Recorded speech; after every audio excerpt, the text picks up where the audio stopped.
Okay माता जी, start करिए please.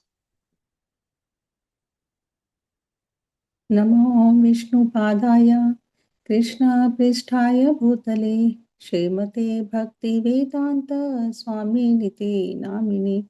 नमस्ते सारस्वते देवे गौरवाणी प्रचारिणे निर्विशेष शून्यवादी पाश्चात्यादेशतारिणे।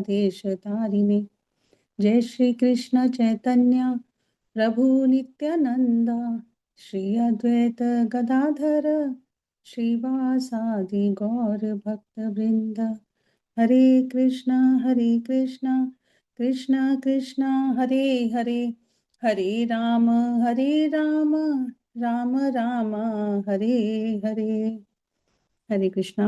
सभी को सादर प्रणाम। तो लास्ट 2 जपा टॉक में हमने शरणागति के 6 लक्षणों के बारे में चर्चा की।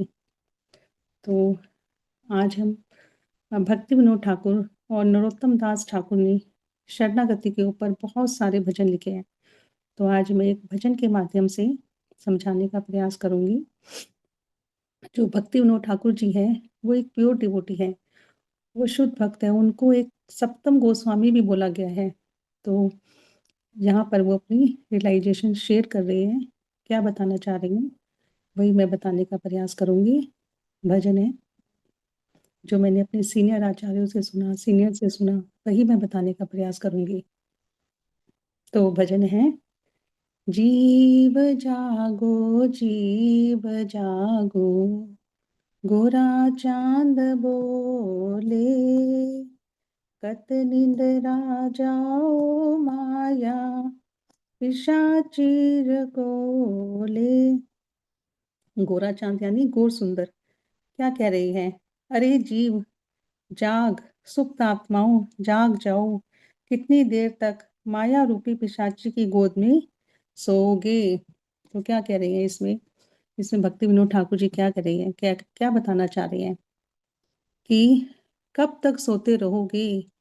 या अगर हम इसका डीप मीनिंग समझने का प्रयास करते हैं तो हमारे आचार्य बताते हैं कि एक व्यक्ति जो सोया हुआ है उसको उठाना फिर भी आसान है कि हम उसको अपने हाथ से उठा सकते हैं, अपनी वाणी से बुलाकर उठा सकते हैं।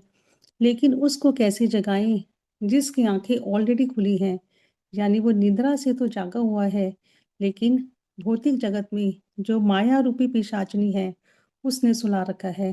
कैसे? अपनी गोदी में, यानी माया ने उसे सारी फैसिलिटी दे रखी है, जिसको पाकर जीव जो है वह भगवान को भूल ही जाता है।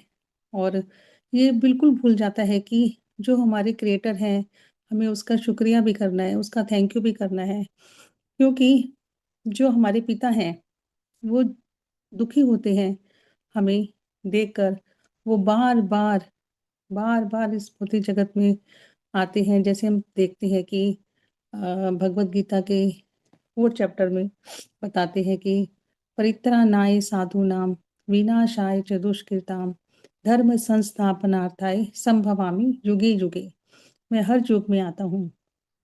तो हम सभी जानते हैं जो भी चीज क्रिएशन होती है उसका कोई ना कोई क्रिएटर होता ही है। अगर हम भगवान के लिए 56 भोग भी बनाते हैं तो उसका भी कोई बनाने वाला है। तो ये जो भौतिक जगत है, आध्यात्मिक जगत है, यूनिवर्स है, ब्रह्मांड है, तो कोई ना कोई उसको बनाने वाला क्रिएटर है। तो जो भी चीज प्रोडक्ट होती है उसका कोई ना कोई बनाने वाला मैन्युफैक्चरर होता ही है। तो यहाँ पर बता रहे हैं भक्ति विनोद ठाकुर जी, अरे जीव जाग जाओ, कब तक इस भौतिक जगत में बार बार जन्म और मृत्यु के चक्कर में आते रहोगे, जाते रहोगे, कर्मों के बंधन में फंसते रहोगे। निकलो यहाँ से, जाग जाओ। और फिर आगे क्या कहते हैं? भजी बलिया ऐसे संसार भीतरे, भूलिया रहिले तुम्हें अविद्यार भरे। तुम इस जगत में यह कहते हुए आए थे, हे मेरे भगवान, मैं आपका भजन अवश्य करूंगा, लेकिन जगत में आकर अविद्या यानी माया में फंसकर तुम वह प्रतिज्ञा भूल गए हो।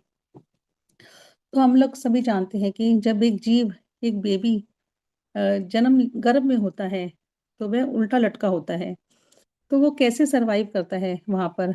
ना वहाँ कोई लाइट है, सफोकेशन भी है। तभी कहा गया है कि ये 4 प्रकार के कष्ट इस जगत में वो सहता ही है आने के बाद। जन्म, मृत्यु, जरा, व्याधि और 3 प्रकार के ताप, ये उनसे बच नहीं सकता, चाहे वह किसी भी योनि में क्यों ना हो। तो जब वो माता के गर्भ में लटका होता है, तो भगवान से प्रार्थना करते हैं कि भगवान आप मुझे कष्टों से बाहर निकालो। जब मुझे यहाँ से छुटकारा मिलेगा, तो मैं आपका गुणगान करूँगा, आपका ध्यान करूँगा, आपका भजन कीर्तन करूँगा, आपको नहीं भूलूँगा। लेकिन जैसे ही इस भौतिक जगत में एंट्री होती है, तो प्रकृति के 3 गुण उन पर अटैक करने शुरू कर देते हैं। माया का प्रभाव उस पर शुरू हो जाता है, क्योंकि जो माया है, अविद्या है, वो भी क्या है? भगवान की भौतिक शक्ति है। वो भी उतनी ही ताकतवर है जितनी कि अतरंगा शक्ति है। तो जो भगवान ने उनकी ड्यूटी दे रखी है, वो उसको बहुत तत्परता से निभाती है। हालाँकि बच्चा जो है उस समय बोल भी नहीं पाता, लेकिन तब भी प्रकृति के 3 गुण जो हैं, वो कार्य करना शुरू कर देते हैं। तो यहाँ वही बता रही हैं भक्ति विनोद ठाकुर कि जो तुमने प्रोमिसेस माता के गर्भ में किए थे, वो कहाँ गए? तुम कैसे भूल गए? और भूलने का क्या मतलब है कि अगेन एंड अगेन इस जन्म में, मृत्यु में फिर से आना पड़ेगा। पता नहीं कितने लाखों करोड़ों जन्मों के बाद हमें ये मनुष्य शरीर प्राप्त हुआ है, तो हमें यूं ही इसे नहीं गंवाना, हमें सावधान कर रहे हैं, ऐसा बताकर। तो नेक्स्ट क्या बताते हैं? তোমার লইতে আমি আইনু अवतार, আমি বিনা बंधु और के आछे তোমার। अतः तुम्हें लेने के लिए मैं स्वयं ही इस जगत में अवतरित हुआ हूँ। अब तुम स्वयं विचार करो कि मेरे अतिरिक्त तुम्हारा बंधु, सच्चा मित्र अन्य कौन है? तो यहाँ पर महाप्रभु क्या बताना चाह रहे हैं कि मैं तुम्हें लेने स्वयं इस जगत में अवतरित हुआ हूँ, क्योंकि मैं देख रहा था कि इतने समय में कि तुम मेरी तरफ मुड़कर देख नहीं रहे थे, मेरा ध्यान नहीं कर रहे थे, इसलिए मैं स्वयं अवतरित हुआ हूँ तुम्हें याद दिलाने के लिए। अब तुम स्वयं विचार करो कि मेरे अतिरिक्त तुम्हारा बंधु, सच्चा मित्र अन्य कौन है? यानी भगवान स्वयं प्रकट हुए हैं राधा कृष्ण के मिलित अवतार को लेकर, क्योंकि वे हमें बार-बार इन कष्टों में नहीं देखना चाह रहे, इसलिए वो स्वयं आ गए हैं। तो यहाँ पर कहते हैं कि मैं हर युग में आता हूँ। और क्यों आता हूँ? क्योंकि आप लोग मुझे मजबूर कर देते हैं, मुझसे रहा नहीं जाता। कहते हैं हमारे जो पिता हैं, बच्चों को कष्टों में देखते हैं तो वो नहीं रह पाते। तो भगवान बहाने से यहाँ पर बार-बार अवतरित होते हैं।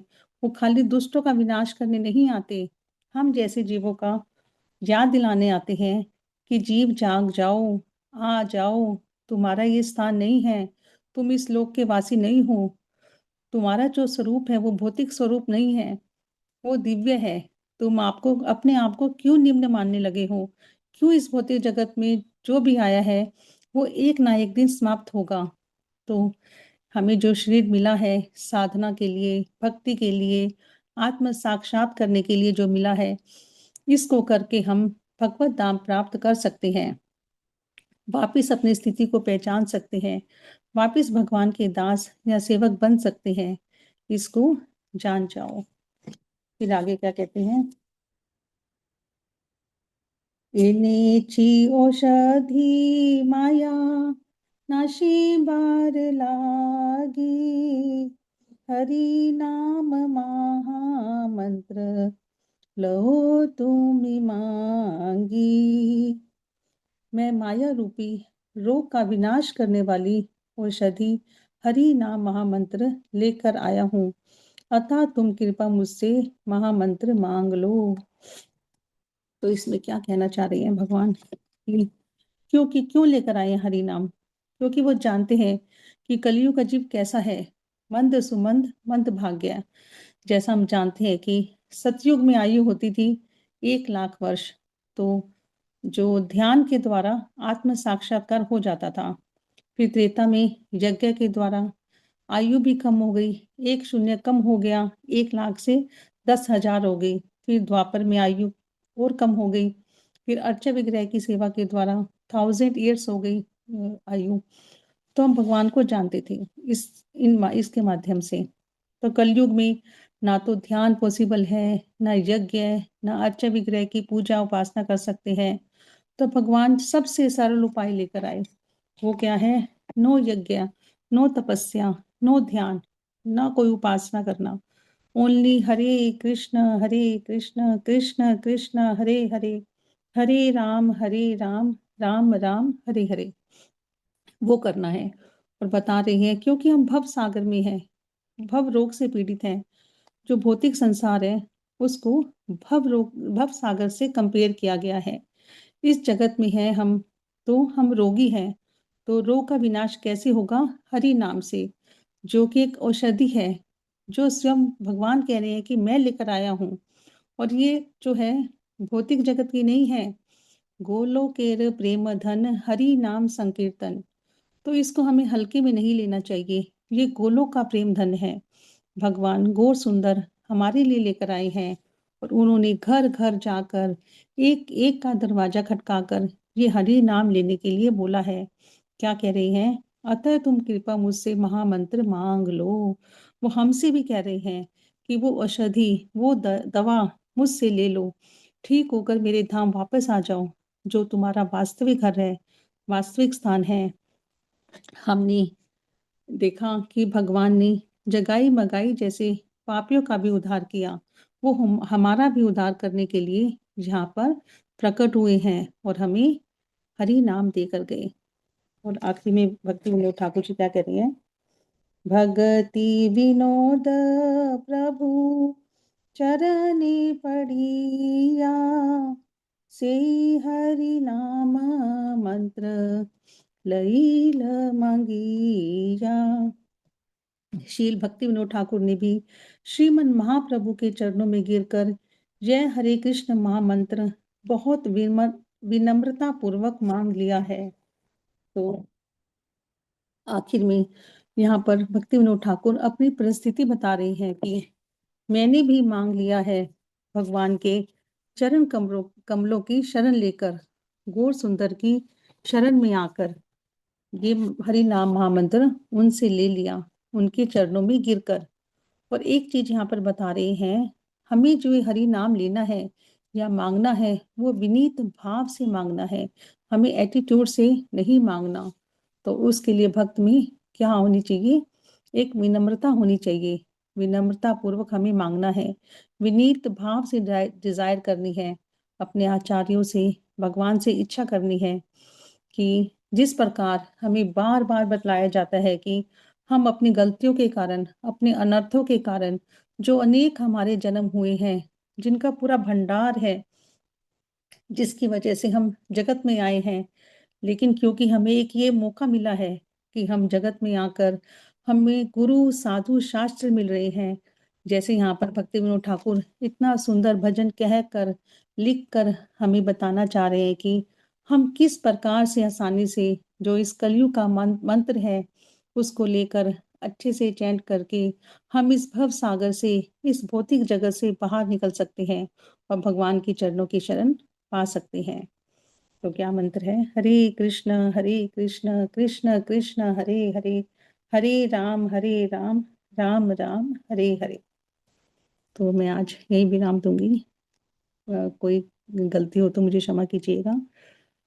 श्रील प्रभुपाद की जय, गुरुदेव की जय, निताई गौर प्रेमानंदे, हरि हरि बोल। हरे कृष्णा सभी।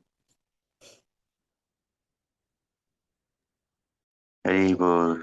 थैंक यू माता जी, बहुत सुंदर। थैंक यू प्रभु जी। हरे कृष्णा।